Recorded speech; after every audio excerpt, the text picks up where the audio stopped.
வணக்கம். உலகமெங்கிலும் நிறைந்திருக்கும் ஜீ தமிழ் தொலைக்காட்சியின் அன்பு தமிழ் நெஞ்சங்களுக்கு அடியேன் சுபாஷ் பாலகிருஷ்ணனுடைய அன்பான வணக்கங்களும் வாழ்த்துக்களும். இன்றைக்கி நம்ம பார்க்க போகிற தலைப்பு, ஒவ்வொருவருடைய வாழ்க்கையில் தொழில், திருமணம், ஆரோக்கியம், செல்வம், இந்த 4 ரொம்ப முக்கியமான விஷயங்கள். இந்த 4 விஷயங்கள் எந்தெந்த விதமான கிரகங்களாலும் கிரகங்களின் நிலைமைகளாலும் தீர்மானிக்கப்படுகின்றன அப்படிங்கிறத பற்றி பார்ப்போம். இருக்கிறது என்னமோ 9 கிரகம், 12 ராசி, 27 நட்சத்திரம் தான், அதில் மாற்றம் இல்லை. ஆனால் இதற்கு இடையில் நடக்கக்கூடிய விஷயங்கள் தான் கோடான கோடிக்கணக்கில் இருக்கக்கூடிய விஷயங்கள். இப்போது தொழில் அப்படின்னு எடுத்தோம்னா சனி பகவான் தான் கிரகங்களில் தொழில் காரகன். திருமணம் அப்படின்னு எடுத்துட்டோம்னா சுக்கிர பகவான் தான் திருமணத்தை நடத்தி வைக்க வேண்டும். குரு பார்வை வந்தால் திருமணம் நடக்கும். அதே மாதிரி ஆரோக்கியம் எடுத்துட்டோம்னா பொதுவாக ஆரோக்கியத்தை குறிக்கக்கூடியது சனி பகவான். அப்புறம் சந்திரன் மனநிலைமையை குறிக்கக்கூடியது. ஏன்னா மனநிலைமைக்கும் உடல் ஆரோக்கியத்துக்கும் நேரடி தொடர்பு உண்டு அப்படிங்கிறது எல்லாருக்குமே தெரியும். இதுக்கப்புறம் செல்வம், இது குரு பகவான் தான்.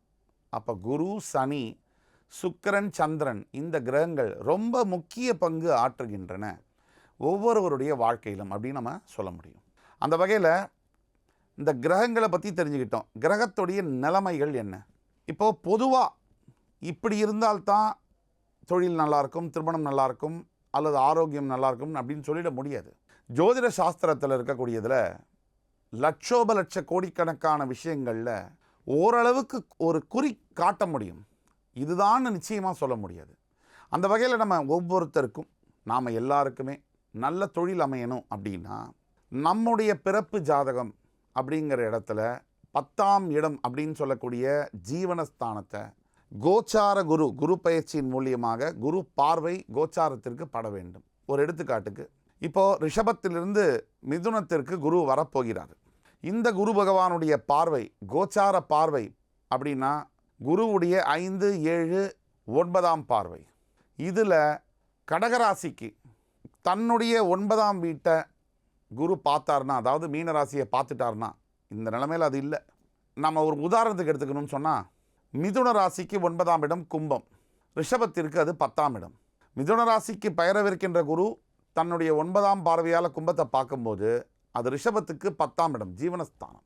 அப்போ ஜீவனஸ்தானத்தை குரு பார்க்கும்போது ரிஷபராசிக்கு எண்ணற்ற தொழில் சம்பந்தப்பட்ட யோகங்கள் வரும் அப்படின்னு சொல்லப்பட்டிருக்கு இந்த ஆண்டில். இதே மாதிரி திருமணம் ஒரு உதாரணம் எடுத்துக்கிட்டோம்னா, தனுசு ராசி மேலே குரு பகவான் நேரடியாக பார்வையை போட போகிறார். அதாவது சப்தம பார்வைன்னு சொல்லுவோம். இப்படி பார்க்கக்கூடிய நேரங்களில் தனுசு ராசியில் இருக்கக்கூடியவர்களுக்கு பல ஆண்டுகளாக பல பேருக்கு திருமணம் நடக்கவே இல்லைன்னு வச்சுக்கோங்க. இந்த ஆண்டு திருமணம் நிச்சயம் நடக்கும். ஒரு உதாரணத்துக்கு சொல்கிறோம். அதே மாதிரி ஆரோக்கியத்தை எடுத்தோம்னா கடகராசிக்கு 4ஆம் வீடு என்பது துலாம் ராசி, அந்த சுகஸ்தானம். அந்த 4ஆம் வீட்டை குரு 5ஆம் பார்வையாக பார்க்க போகிறார். அதே மாதிரி 8ஆம் வீடு ஆரோக்கியஸ்தானம், ஆயுள் ஸ்தானம். இந்த ஆயுள் ஸ்தானம் கும்பத்தையும் குரு பகவான் 9ஆம் பார்வையாக பார்க்க போகிறார். அப்போ கடகத்துக்கு இந்த ஆண்டு ஆரோக்கியத்தில் மிகப்பெரிய முன்னேற்றங்கள் இருக்கும் அப்படின்னு நம்ம சொல்லலாம்.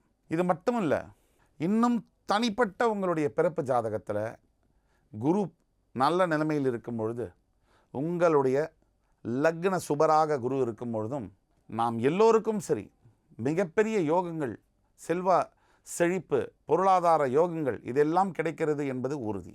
ஆக இந்த காணொளி உங்களுக்கு மிகவும் பயனுள்ளதாக இருக்கும் என்று நம்புகிறோம்.